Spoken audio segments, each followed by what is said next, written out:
how things have worked out so far, their match strategy, opening-wise, Ding, he's been hit by some surprises, but nothing too dramatic.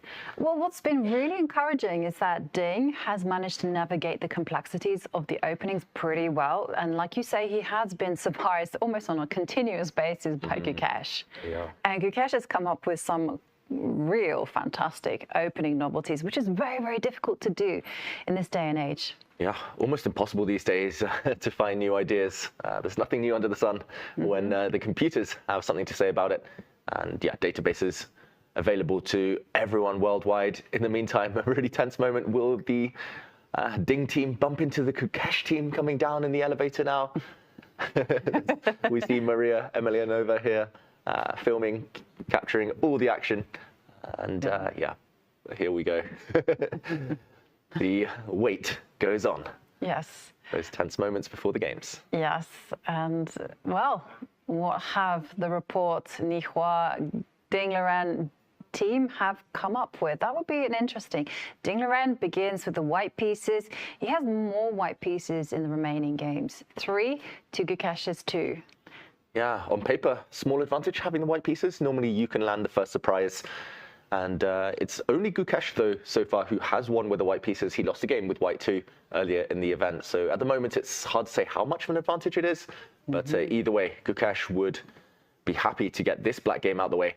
And OK, it's a packed house here, I believe. It's sold out in Singapore and Sentosa. It's the weekend, so the crowds are buzzing. But they've been buzzing every single day. It hasn't really made a difference whether it's been weekend or weekday. It's so nice to see everyone in the chess community show up and, yeah, giving us a wave for the broadcast. You smile, you're on camera. Yeah, great to see everyone in good spirits. I think a lot of fans there are awaiting their favorite player, Gukesh, the man they will be cheering for. The challenger tends to arrive a few minutes later than the reigning champion. Yeah. Gukesh liking to make an entrance, striding in with purpose often, and yeah, marching past the fans. There we also see in the foreground Grandmasters Kevin Gore and Grandmaster Emil Sutovsky. Now, what's really interesting about Singapore is that if you ask any random person in the fan zone who they support, it will be like 50-50 whether it's Gukesh or Ding. It's so nice to see the players have a well-balanced fan base. And talking about 50-50, is that what you would give both their chances? Do you think it's now gone down to even Stevens? Oof, yes. I know some very prominent experts have said it's 50-50 now. And I mean, Gukesh, he's just been more informed the last 18 months. His rating is higher. He's been the one pushing in a lot of these drawn games. But Ding has more whites. Ding, if it gets to the playoffs, maybe a small favorite there. He's got more accolades in the past in rapid chess. I don't know, Ivanka, how about yourself? I think it's also 50-50. One thing that I have noticed is Ding seems very calm, very chilled, let's say, with how things are. He's been. Ice cream. It is all that ice cream, but I also think it's his experience in this. You know, he's been at his lowest, and now anything is a bonus. Yeah, I think if you'd offered Ding after 9 games to still be on level footing, he would have snapped your hand off. He would have loved that. And of course, he's been in this type of situation before, fighting back last year 3 times. Say, play, blunder, learn, repeat. Words to live by. Yes. A great philosophy there. Yeah, every top grandmaster has blundered more than the average club player at some point throughout their career. So yeah, it's all about learning. And Gukesh had said that as well. Gukesh has had a really healthy mindset in the press conference. Yeah, just kind of shrugging off those small mistakes that have been mentioned. Ultimately, there have been very few one-move blunders in this World Championship, Ivanka, which shows the high quality of chess. Yeah, I would say that so as well. And I would say there's also been extremely good defense, namely from Ding, actually. You know, Ding has really been at times with his back up against the wall, but he's found ingenious ways to keep surviving and just to narrow those odds. And there we do see the entrance of the challenger, Gukesh, supported by his father and, of course, his second, Gregor Zgajewski, and now striding through the security checks and straight into the fair play office where they will be checked to make sure nothing untoward is happening.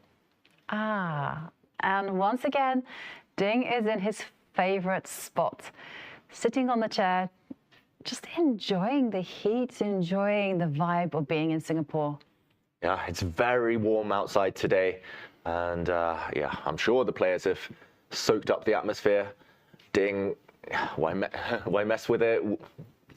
Currently successful routine. He's been sitting here day in, day out at this point. And yeah, just getting in the zone. Players do different things. Gukesh meditates. Ding likes to just sit, chill. And yeah, soon he'll enter the arena. There's something very relaxing about sitting by the window and enjoying the sunlight and enjoying the warmth. I do it every single day. And here, Ding, I can just see it's very calming for him, and he's able just to maybe just mentally rehearse his opening lines, the approach he's going to be taking, and decide on showing his best. He's so relatable, Ding. I think often this is what all of us do before big games. We need to just take our mind off everything else. We need to detox our minds, essentially. And this is where Ding thrives. This is where he gets in the zone. And in the meantime, someone's phone going off here in the commentary area. Apologies for that. And there we are. Once again, you were talking about rituals, David, and this is something that we see from Gukesh on a daily basis. He hangs his jumper onto the chair. Both players will now enter the arena, and then the games will begin in a few minutes. Gukesh is now taking his seat. Ding has found his seat.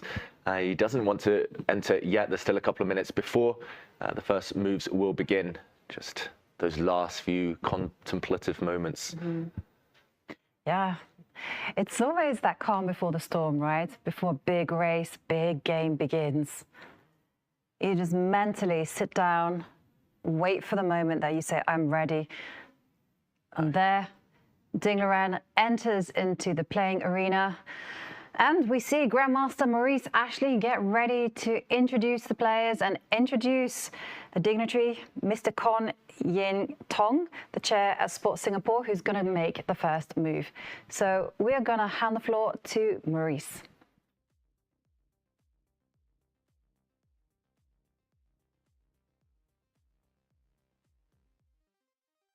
Held here at the Aquarius Hotel in the luxurious Resorts World Sentosa in lovely Singapore.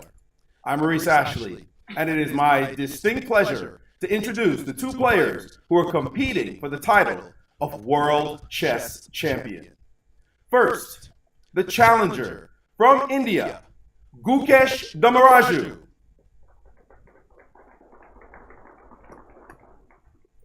And from China, the world champion, Ding Liren.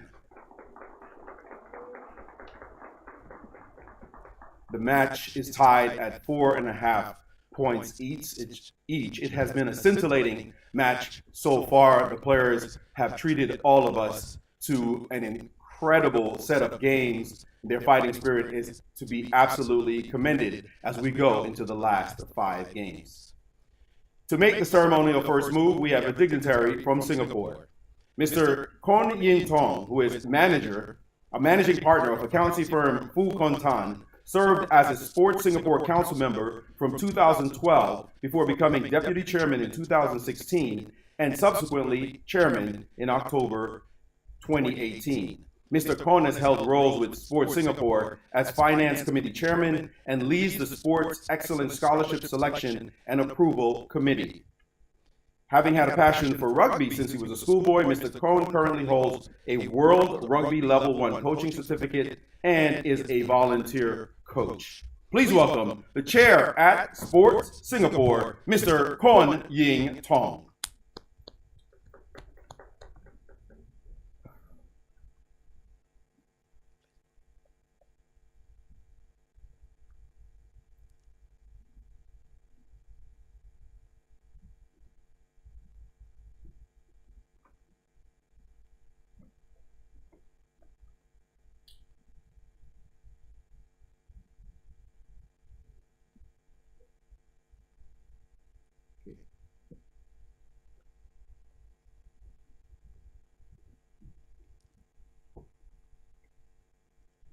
And with that, let the game begin.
who caused the first surprise after Gukesh brought his bishop out here, bishop to d6. This move, bishop e2. The point being now that a trade forces the black bishop to move a second time. So very subtle, but the black bishop loses a move, and pawn to c4 now challenges the center, which soon explodes. Yes, and it's actually a line that Ding Liren's second, Richard Report, had very fond memories in. But there we did see a trade of pawns on c4, and we were wondering what method should Gukesh adopt? Should he trade queens? Should he perhaps just keep the tension on the board with a6? But Gukesh stuck to his nature and he chose the most principled move, that was coming out with a knight to the edge of the board. And this is the first time that we saw Ding actually think. Yeah, up to this point, Gukesh had expended a lot of time, especially this move, knight to h5. He was in the tank for a while, over 20 minutes, but it was worth it. And Ding, now out of his opening preparation, decided to move his bishop. Very natural. You don't really want to part with bishops for knights in such an open position. This attacks the black queen, asks a question. She didn't flinch. Instead, the black bishop jumped back to offer a trade and support. Ding kept the tension. He defended his bishop very actively with his knight. The black knight retreated, and this was the critical moment, potentially, Ivanka. Ding, this was his last chance to keep maximum tension. Yeah, so we were expecting perhaps that Ding would take the knight, but with the bishop.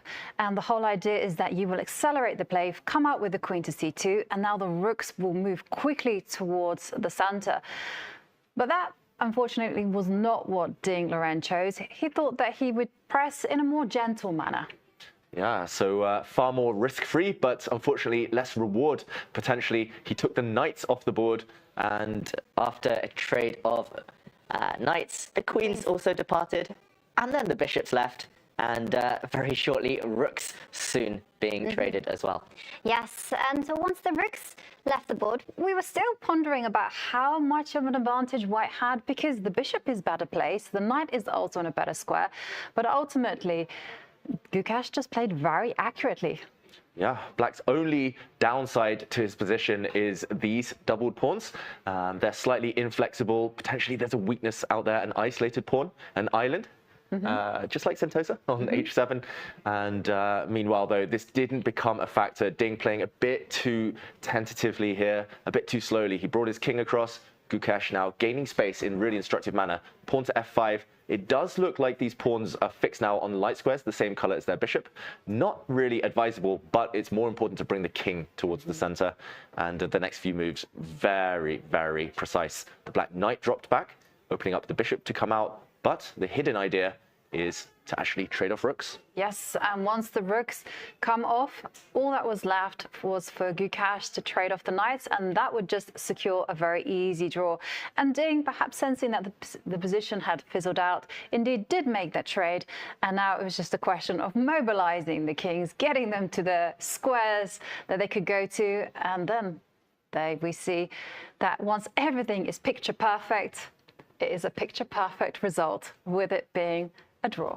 Yeah, no way through for either side. Very, very balanced game. Ding not hiding his intentions. It looks like he's clearly angling towards the tie breaks now. But for Gukesh, another black done safely. And yeah, we move on to game 11. And game 11 is where Gukesh will have the white pieces, and we'll look forward to seeing how Gukesh will manage to press or perhaps gain an advantage there. Yeah, and in the meantime, this is the fan zone. Still plenty of action. Looks very busy out there. I wonder what the feelings are, though. Maybe slightly anticlimactic. It looks like some of the fans still playing their own games. Of course, there's plenty of side events. There's plenty of ways to keep busy, to keep entertained here. Nice to see such a hub for chess right now here on Sentosa Island. But yeah, this game done in 2.5 hours, Ivanka. One of the quickest so far. It certainly looks like one of the quickest, but it's so nice to see the fans and the crowds just entertaining themselves. You know, if the players didn't deliver, they themselves can provide the entertainment, enjoying the chess and however it arrives. Now, I mean, it's going to be an intriguing battle now in the rest of the games, because Gukesh tomorrow has the white pieces. We're all dying to see what kind of opening he brings to the table. Will he switch? Will he have another novelty up his sleeve? Will he finally test Ding Liren in a French? Oh, I have a feeling it might be a French defense, Ivanka. I also want to point out the last time there was such a quick draw when Ding had the white pieces, I think it was 23 moves in game 2. He was punished the next day. Chess goddess Kaiser, she doesn't like quick draws, especially when you're white and you have the chance to play on. I think often as well, just in the back of our minds, we feel a bit guilty if we force quick draws with white. So it's going to be Ding facing a storm tomorrow. Yeah. He lost game 3 after that previous premature draw. I wonder whether at game 11 he'll suffer the consequences too. Yeah, we're getting closer and closer to the finish, and there we see the fish tank where spectators can come, enjoy themselves in armchairs and watch the action as it happens. Oh, it is... You know something, in World Championship matches, there comes a time, like normally between 9 and 12, games 9 and 12, where the players get a bit nervous and there's suddenly like a flurry of draws. Having said that, this is the 7th draw in a row. Yeah, 7th draw in a row, but very different draws among them. Some of them were really fighting draws. Both sides had chances, up and down moments. Gukesh turning down draw opportunities. This one felt a bit less fighting. But yeah, like you said, there's so much at stake now. They can smell the finishing line almost. Yes. There's 4 more games of classical chess. In the meantime, the press conference is about to start. Yep, and let's go straight to Grandmaster Maurice Ashley with the players.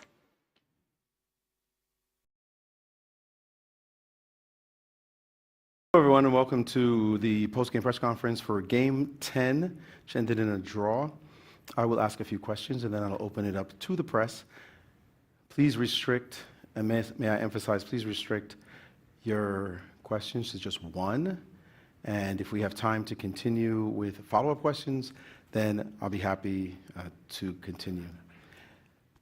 For now, my first question goes to the challenger. There was, I guess the first big think of the game was when you played the move knight to h5. Could you let us understand why this moment was so critical for you? Yeah, I guess in the opening, I mean, I was aware of this bishop e2 idea, but I couldn't remember the exact details. And around this point, I know that knight h5 is one of the common ideas. It's also why white very often with the bishop on f4 goes h3 to not lose this bishop, right? So I thought here knight h5 was maybe possible, and I had to calculate some lines, like for example I was thinking about knight e4 here, and I wanted to go bishop e7, bishop d6, bishop d6, and if knight d6 I go queen e7, I think. What did you say? Queen e7. Queen e7? Mm-hmm. Although maybe queen d2, rook d1, now that I see it. But okay, I can go knight f6, rook d8, I mean.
But yeah, I probably missed this queen d2, rook f d1 idea during the game. So I think it was the best idea, and I was already quite relieved when he played bishop g5. Because like basically bishop e7, knight e4. I mean, he could have had this position with the bishop on d6, and I was going to take on d6. So once I saw knight f6, I knew it should. I should not be having any kind of troubles here. You also spent a little bit of time once you played the move knight to h5. Could you take us through your thinking process? Were you surprised by this move?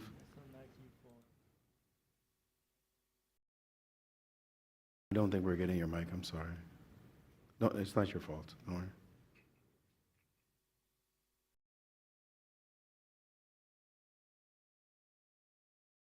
Sorry, just one moment, please.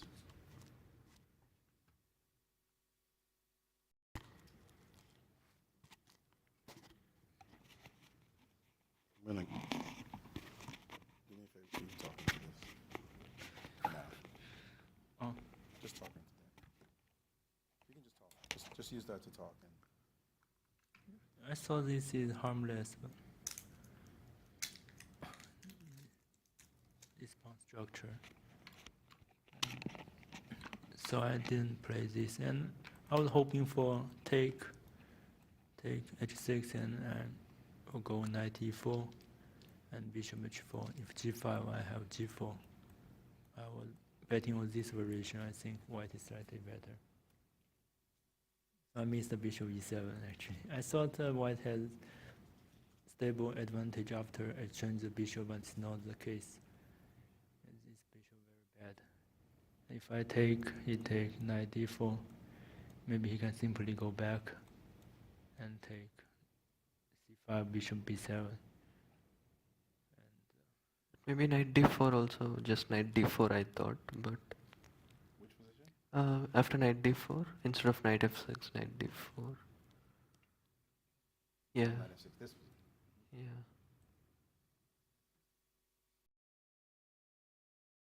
Maybe.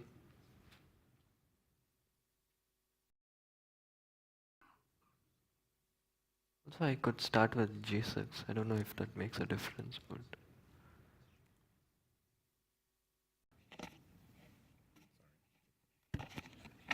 So you opted for a different idea here, and what did you feel was the result of this position? Did you feel it was just going to be more or less equal once he found this neutralizing plan? After I take the knight and exchange the queen, it's kindly going to a very drawish endgame. Maybe this is the last try, bishop d3.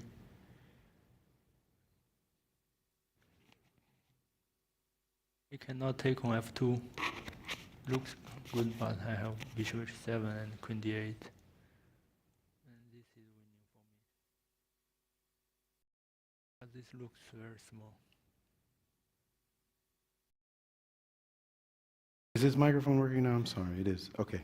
So we know in these kinds of matches, the preparation is tremendous. Lot goes into trying to find some kind of small edge for white, or maybe even a more significant edge. How difficult has it been to do so in this match? Sometimes my open stage strategy worked quite well, and today I also prepared a lot. I was hoping for some advantage out of the opening, and he surprised me with bishop d6, and I thought this might be slight advantage, just a little bit, and yeah, he moved knight h5. Also was out of my calculation, and here I need to think. There are many moves on this position, and I choose the harmless one. Are you satisfied with the way it's going now? Well, let's just be specific about this game. Getting a draw, he had an extra white going into the final 5 games. Satisfied with the result of this draw, this game, that it was a relatively comfortable draw going into the next 4 games? Yeah, I mean, with black, I mean, obviously I'm up for a game with both colors, but with black, I mean, to get a solid draw like this, it's obviously a good result. But yeah, I mean, it's, as I said, like it doesn't make nowadays white and black color doesn't make a huge difference. So it's just 4 more very interesting games to go. And about this game, I think the quality was high. Maybe somewhere I could have we both could have improved at some point, but overall it was just a solid draw, which is very normal. Let's follow up though. It may be a solid draw that's very normal, but it's the 10th game of a 14-game match. Everybody's feeling the tension, all the fans and reporters and the like. How are you feeling knowing that these next four, it's no longer a 14-game match, it's a 4-game match where any mistake could be disastrous? Yeah, it's obviously getting closer and closer, but still the best approach is to play good games. Yeah, I mean that's the only way that like good results can come, and that is what I'm trying to do. Same for you before I open to the press. 4 games left. It's a 4-game match. It's a short run. You've been in matches, close matches. You were in a close match last time. How do you evaluate the tension level of the last 4 games, and how do you manage it? I have some experience playing 4 games match, especially last year when I had some match in Wenzhou and I play against many world top players. Reduced to 4 games, so only 4 games. What are the lessons you draw from those matches, or you don't want to say? I usually lose the first game with white pieces, but luckily this time I have black pieces first. All right, let's open up to the press, please. First question. Michael Rahal, here as a Deputy Press Officer for FIDE. Question for Ding. Ding Liren, I noticed today a couple of Richard Rapport games in this specific line, so I wanted to know if he influenced your opening choice today in this opening, as he's played this before a couple of times. It was my second idea, yeah, Bishop E4. Yeah. Could you elaborate a bit more? Hmm? Could you elaborate a bit more on the different ideas you had prepared for this game? Apart from this line, I also prepared the other line. Okay, thank you. Harry Schark, Chess Magazine Carl, Germany. My question is to Ding. Today you hesitated before your first move. What was the reason for this hesitation? Suddenly I realized it's the same to start with d4 or knight f3, because he will also go d5. If like the previous round, then I can transport to the game by playing d4.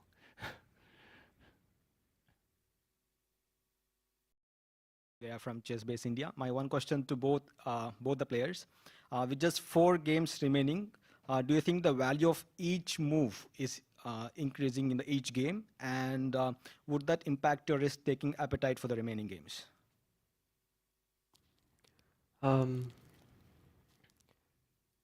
Yeah, I mean it's obviously now a cost of 1 game is higher than it was maybe in the start of the few or a few games before, but yeah, I mean my approach and my goal is still the same, to play good games in every single game. And it's like, if you think about it, it's not that different, because also even though the cost of losing, for example, the first game is not that high, I would still not want to lose that game. So it's still that I just want to play good games and yeah, hope for the best. Into you, cost of each move is high.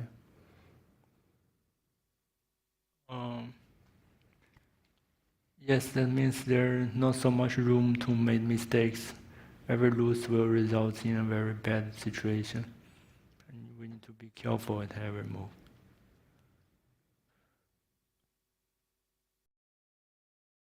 Good evening, my name is Ahmed. I am on behalf of Kazakhstan Telegram channel Честно говоря, and we have a question to Ding. You have already become the first world champion from China and earned enough money. Where do you find your further motivation to play chess?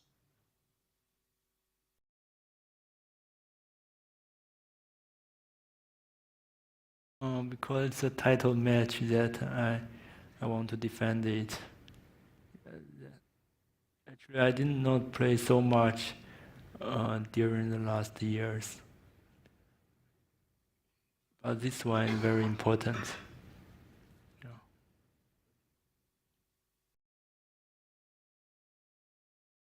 I'm Mike Klein with Chess.com. I've got a question for Grandmaster Gukesh. In pretty much every round, when Ding Liren travels back from the playing hall to the media center or to the press conference here, he's got one of his Grandmaster seconds with you. But you traveled with your father, who has had the benefit of engine analysis. And I'm curious if you've ever asked your father on the ride here about questions about the game or anything, because, you know, he's had the technology access and you haven't. So any discussions of chess with you and your father on the way here to the press conference in any of the rounds? Not in too much detail, but if there are some important things, for example, the game that I was winning with black, yeah, I mean, I don't remember the number, but that game he told me, I mean, I didn't realize I was also losing at some point, so he told me in this car ride that I mean, I could have lost a piece in that crazy game. So yeah, some important details like that, but not in too much detail. Yeah. Do you ever ask him a specific question, or does he offer it, or can you like, he's the first chess player you talk to, so. Yeah, he would be happy to hear that he's a chess player. He's following the games on the phone. I'm sure he understands what's going on. Yeah. I mean, yeah, sometimes if I feel like something I want to know, I ask him, but in general, we don't talk too much about about the game. Yeah. Thanks for letting us know. Alice, on behalf of your fans on FIDE social media, this time from follower Curry Not Curry. What's the most unexpected or surprising thing you've learned about yourself in this championship?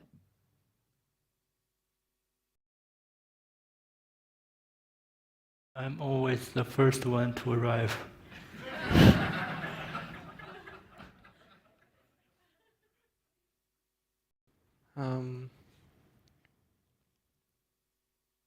Don't know, like, I mean, I'm learning a lot about chess and with all the work that is going on in preparation for the match. But what I learn about myself,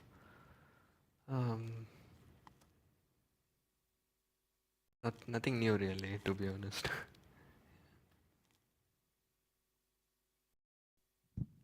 Hello, this is Supriya from Bangalore Chess Club. So this question is I don't think we're quite hearing you. Hello, this is Supriya from Bangalore Chess Club. So this question is for both the players. Did you anticipate before the start of WCC match that it will be a 5-5 draw by the end of the 10th round?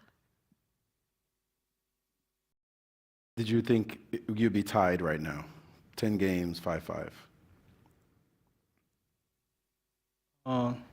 It's not a big surprise since we are very have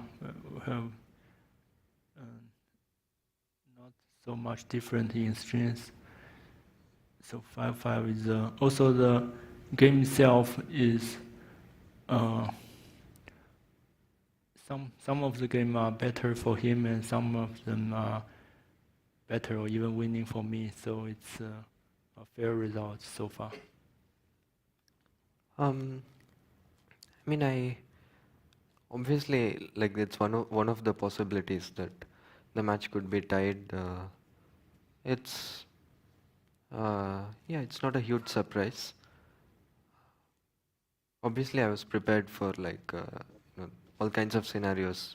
I was trailing, or I was leading, or all these kind of scenarios. And one of the things that I thought about was, what if it's a close match deep into the match? And yeah, it's one of the scenarios I expected. And also, it's very normal considering modern chess and how difficult it is to win games. And what is your risk appetite right now as the round increases? Like whether you opt for draw or you go for attack and win? It depends on the position. We just try try to make the best move in the position. If it means playing for a draw, or if it means playing for a win, it depends on the position. So, yeah. Good evening, gentlemen. I'm Nemo on behalf of the Singaporean Chess Federation. A short view back to the past. 30 years ago, Bobby Fischer told us in chess, so much depends on opening theory, and memorization is enormously powerful. It is really deadly, and that is why I don't like chess anymore. 30 years later, Garry Kasparov told us nowadays a 13-year-old would probably know more than Bobby Fischer would probably knew when he retired. They analyzed all the moves and prepared themselves on their computers. And Magnus Carlsen said after a tournament, I don't know which tournament, that his games are like homework. So question for both of you. Is chess today too reliant on computers and predetermined theory? Are you too much under effort, too much under pressure to come with new ideas deeper and deeper into the opening? And what are your wishes for the future of chess in terms of engines, less or more? Yeah, I mean, lot of players have shared this opinion, which makes sense. But for me, like, I see it as a positive thing because, like, I mean, before the computers, or before like how easily available all the resources are, there was few players who had some like better technology, or better like they were able to have more seconds to help them and stuff like that. So it was not a level playing field, I think. And now, because all these resources are easily available to all the players, chess is becoming more of a sport. Yeah, I mean, it's everyone has the same resources, and you just have to find that little edge that will help you stand out. So I think this is the way it should be. So yeah. Course nowadays require a lot of open preparation. It's aim to get a game, not a theoretical draw. But the game was decided many times in the middle game or even in the end game, not just finished out of the opening. Still, your real strength matters when coming to after the opening. Also, even if you get nothing in the opening, if you can play like the engine, play with the most accurate way, you may also beat your opponent. Sometimes we over-evaluate the importance of the opening. Thank you. Engines are not taking over. Got it. Thanks.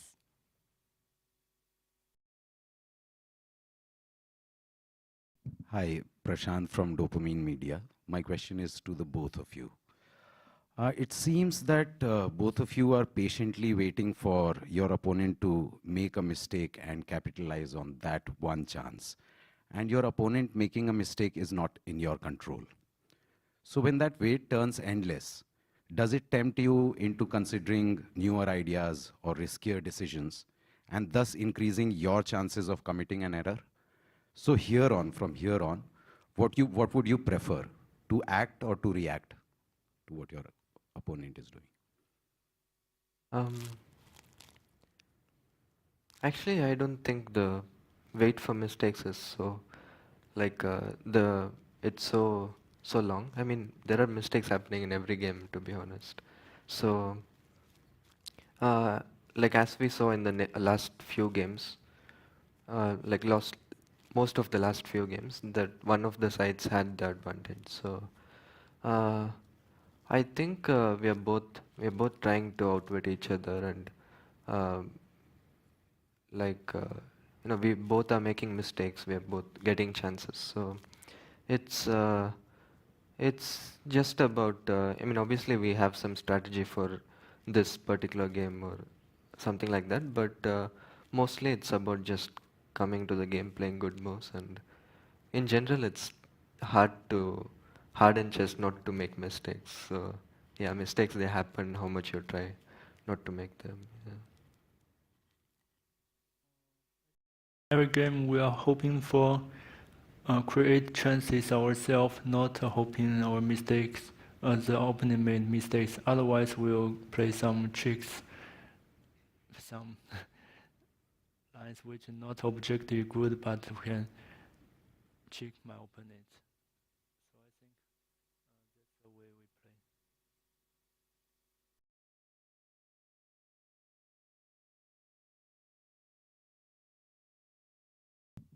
Hi, I'm Kyla, representing the local organizing committee, and my question goes to world champion Ding Liren. In last year's World Championship match, by game 10, there had already been 5 decisive games, which makes for 50% of decisive games. Right now, only 2 games have been decisive for 20%. Do you have any theories as to why last year's game saw more oscillations, more ups and downs?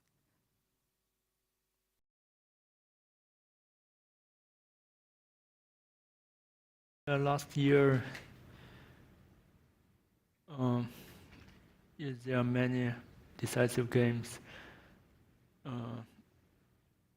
Many wins with white pieces, and yes, with white pieces, the player plays extremely well and provokes mistakes from the opponent.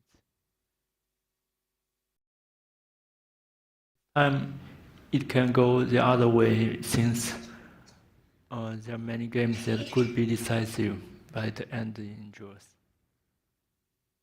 Okay, thank you. Please come closer to the microphone. We know that both of you are into a little bit of philosophy. In life, there are, pleasant and unpleasant surprises. But in chess, it is often nasty surprises. So how do you cope up with, when you initially, in the initial part of the game, when you meet with a nasty surprise, how do you react to that mentally? My question is for both of you. I think since we've played lot of chess, in like pretty much like half of the games we get surprised in the opening, and the other half we surprise the opponent. So I think it's just that we have gotten used to it. Obviously, it's a bit different in a world championship because when you get surprised, it's the level of preparation is different than in other tournaments. But it's nothing new for a chess player to be surprised in the opening, and yeah, I guess it's just that we learn to deal with it with the experience. Getting surprised at my last game's shows, I try to think and try to figure out what's going on this position and try to find the best answers. But this time, maybe I should have think for more time when he played knight h5. Yeah. A few more questions? Hello, Abhinav from US Chess. I have a question for both grandmasters. One of the joys of watching the youngest ever challenger is that it's exciting to see a top player come into his own. But the most interesting part is that compared to past world championships, you have relatively limited experience against each other, only a few classical games. What have you learned about your opponent that makes them distinct from other top players, given your extensive experience at the top?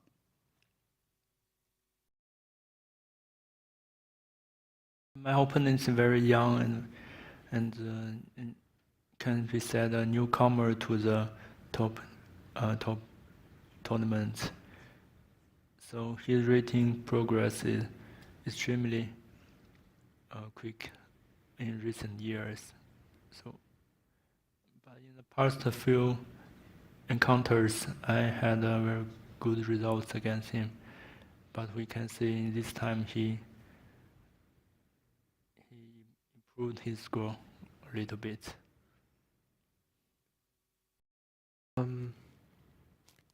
Yeah, I guess us not having played too many games before this match is because of my age. I mean, I got into the elite like just a couple of years back. So, but yeah, I mean the two classical games that we played, I was also a bit younger and weaker at that time. So now I think I've improved a bit.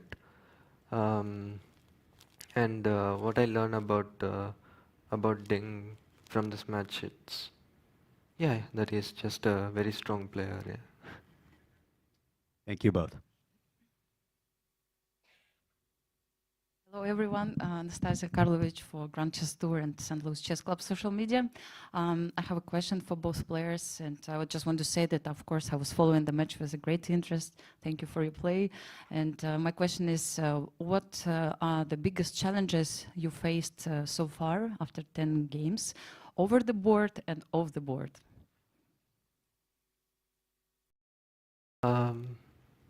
Biggest challenge over the board, I guess.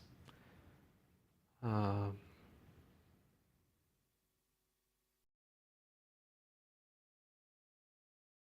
guess the first game was a challenge in many ways. Like, obviously, I was dealing. I mean, it can also be said off the board, but like I was dealing with some new nerves and yeah, just. I mean, the first game of World Championship was just a different experience. So that was quite a challenge. And also off the board, I think that was the game where I lost. So it can be said that was the challenge both. I mean, the biggest challenge both on and off the board. But I'm happy with how I handled it, and I think I found my rhythm after that. So yeah. Over the board, I think I have to deal with the time travel problem in many especially black games, which is not so usual in my games. Off the board, maybe the length of the tournament it lasts 40 rounds. It's the longest match tournament which I have ever played. Also, memory some opening lines, which is quite challenging. Thank you so much for your answers. Thank you. Hello, Maria for the chess streaming channel. The question might seem a bit silly for strong players out there on the internet, but it's very interesting for me and a lot of weaker players. Nowadays, as many times already said, the preparation with computer is so important, and we all spend so much with ChessBase and learning the lines. But it's an interesting fact that actually, Gukesh, you said many times in the interviews that you are much more maybe a classic approach player. You prefer discussions and maybe working with the physical board, that you don't spend so much on playing chess on the internet and spending time with computers. While Ding is the opposite. Even 10 years ago, he was throwing these enormously long lines with computer preparation and was working with computer already so much ahead of the rest of the field. Could you please tell how much time during the match and coming into the match you spend working with computer, and how much on the physical board? And do you play practice games against your seconds on the board, or do you prefer to work with computer? Thank you. Maybe Dean can start. Yes, I think it's a useful way to practice or to play the games on the physical board. Yes, when I did so, I think I improved a lot by this way of training. But coming here, yes, we need to be efficient. So most of the time I study and analyze on the computer. Only after the game I review the games with seconds on the board. Yeah. Yeah, I mean, I do like playing training games with my team, and I like to train over the board when possible. But but yeah, to cover more stuff, you need to also spend. I mean, it's not easy to put back the position each time once you go through a line on the board. So most of the time I spend on computers, but whenever possible or whenever I feel like it, I do like to use the chessboard. If the players may indulge me, one last question. It often happens that you have people in your camp who are there calming you down, maybe making jokes and the like. Is it ever a situation for you that you have to calm other people down? Like, you handle the pressure quite well. Is anybody in your camp freaking out a little bit and maybe a little nervous and you have to say, relax, everything is okay? I think they are more close to the truth of the position. They can have the engines with the help, so they are more certain of what's going on of the game. So yeah, they knew what's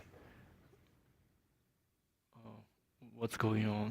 So they have the answers.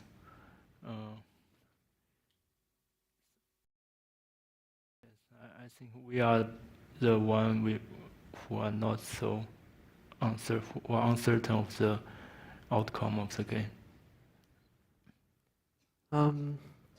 In general, I don't freak out a lot, so I manage to remain calm. But obviously, when I'm feeling some kind of emotions, my team is there to support me, and yeah, I'm also sure for the team, watching the game and having no control of how the game will go, and also knowing how the position is, it'll be quite stressful.